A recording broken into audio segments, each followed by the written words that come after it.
Praise the lord. దేవునికి స్తోత్రం కలుగునుగాక.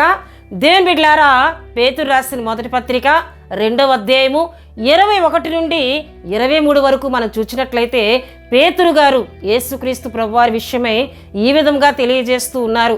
క్రీస్తు కూడా మీ కొరకు బాధపడి మీరు తన అడుగుజాడలు యందు నడుచుకున్నట్లు మీకు మాదిరి ఉంచిపోయేనని, యేసుక్రీస్తు ప్రభువారు ఎటువంటి మాదిరిని మనకు ఉంచి వెళ్ళారో పేతురు గారు ఇక్కడ తెలియజేస్తూ ఉన్నారు. యేసుక్రీస్తు ప్రభువారు పాపము చేయలేదు, ఆయన నోటను ఏ కపటము లేదు, దూషింపబడి బదులు దూషించలేదు, శ్రమ పెట్టబడి బెదిరించలేదు అని దేవుని వాక్యంలో మనం చూస్తున్నాం.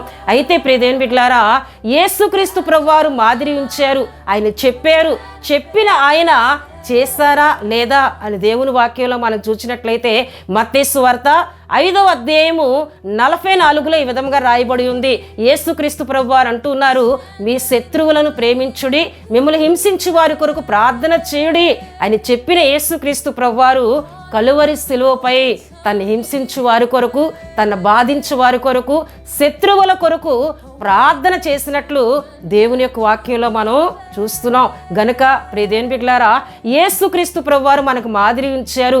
మనం పాపము లేని వారిగా ఉండాలని, కపటము లేని వారిగా ఉండాలని, దూషించలేని వారిగా ఉండాలని, శ్రమ పెట్టబడుతున్నప్పటికీ కూడా బెదిరించలేని ఆత్మీయతను మనం కలిగి ఉండి వారి విషయమే ప్రార్థన చేయాలని యేసుక్రీస్తు ప్రభువారు చూపిన మాదిరిని మనం కలిగి జీవిద్దాం. ఇతరులకు మాదిరికరమైన జీవితమును మన ద్వారా చూపిద్దాం. ఆమేన్.